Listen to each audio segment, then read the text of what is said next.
어벤져스2의 한국 촬영으로 히어로물에 대한 관심이 모아지고 있는 가운데 한국 극장가 박스오피스 1위를 차지한 또 한편의 히어로물이 등장했습니다. Are you ready for the world to see you as you really are? 어벤져스의 뉴욕 사건 이후에 캡틴 아메리카는 닉 퓨리, 블랙 위도우와 함께 쉴드의 멤버로서 현대 생활에 적응해서 살아가고 있죠. All it takes is one step.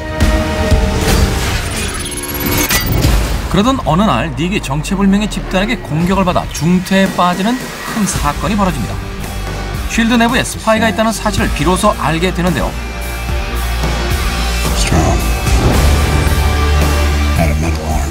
그리고 새로운 캡틴 아메리카의 강력한 적 윈터 솔저가 등장하게 되면서 비로소 캡틴 아메리카는 위기와 직면하게 됩니다.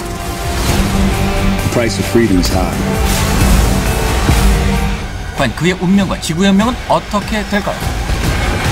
캡틴 아메리카 윈터 솔저입니다. 흥미로운 것은 사실 영화 사상 이렇게 큰 규모의 프로젝트들이 있나 싶어요. 왜냐하면 영화 한두 편이 문제가 아니잖아요. I don't see how that's a party. 슈퍼히어로들이 서로가 서로의 존재를 다 엮어가면서 편을 돌아가면서 주인공을 맡고 심지어는 다 모여서 어벤져스를 만드는 이런 식의 영화들이 지금 다 히트하고 있잖아요. 사실 매년 그 첫 달이 되면 그렇죠. 그 새로운 달력을 받아서요. 네. 벽에다 이렇게 겁니다. 네. 벽에다 걸죠. 1월에는 토르, 2월에는 아이언맨, 3월에는 캡틴 아메리카 뭐 이런 그러네요. 식으로 네. 매달 새로운 히어로물 영화가 등장하는 그런 시즌을 맞을 수도 있을 것 같아요.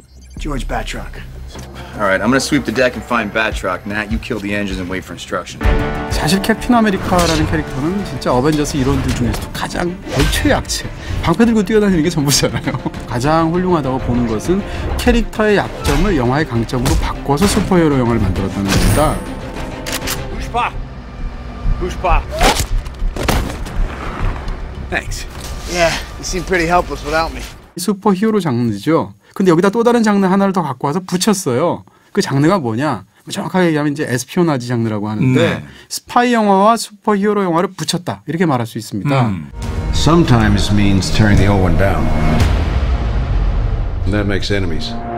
조직 내에서 자기는 충실한 일원인데도 불구하고 오히려 배신자로 낙인찍혀서 조직에 의해서 쫓기게 된 주인공이라든지 영화 속에서 굉장히 사실적으로 맞물어 들어가면서 캡틴 아메리카 윈터 솔저를 어떻게 보면 약간 70년대 스파이 영화의 고전적인 향취가 슈퍼히어로물로 바뀌어 있는 것 같은 이색적인 재미를 주는 그런 낯갈진 오락 영화를 만들었다는 거죠. 슈퍼 히어로들 중에서도 가장 미국적인 색채가 강한 히어로물이었기 때문에 그렇습니다. 1편이 개봉했을 당시에는 사실 캡틴 아메리카라는 그 제목 자체도 사용하지 않았었잖아요. 국내에서는 퍼스트 어벤져라는 이름을 썼었어요. 퍼스트 어벤져.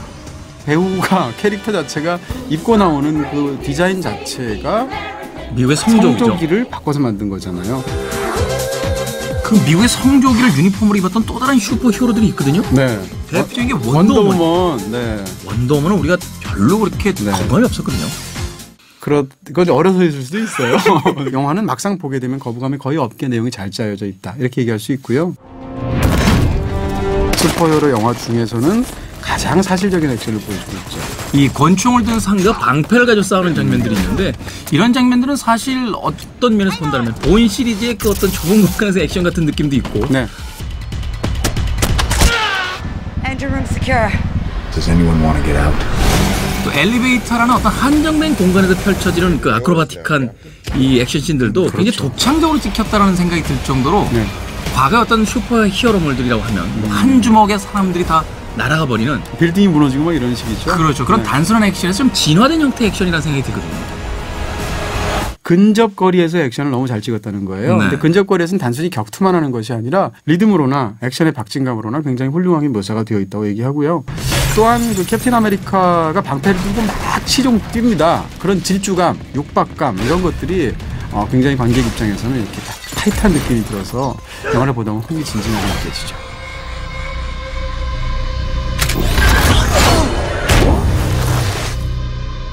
막상 캡틴 아메리카 윈터 솔저를 보면 스토리도 굉장히 탄탄하다는 거죠.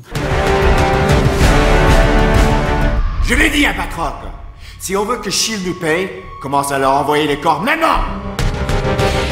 악당들은 미래에 이 사람이 뭔가 여러 가지 데이터를 분석해 볼 때 악한 일을 저지를 확률이 극도로 높은 사람은 다 죽여 없애면 된다는 거예요. 네. 그럼 나머지 착한 선한 인류들은 편안하게 살 수 있다라는 논리를 내세우면서 2천만 명을 죽여서 70억을 편안하게 살게 만들자. 거기에 맞서 싸운다는 측면에서 사실은 던지고 있는 주제가 예를 들면 마이너리티 리포트 같은 영화들을 떠올리게 하면서 흥미진진한 그런 주제를 풀어내고 있는 게 사실이죠. 이두가 이만한데요. 네. 철학을.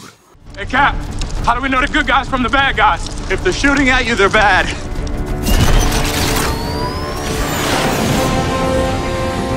또 다른 조력자가 한 명 등장합니다. 바로 이 공중전 액션을 아주 시원하게 보여주는 팔콘이라는 인물인데요.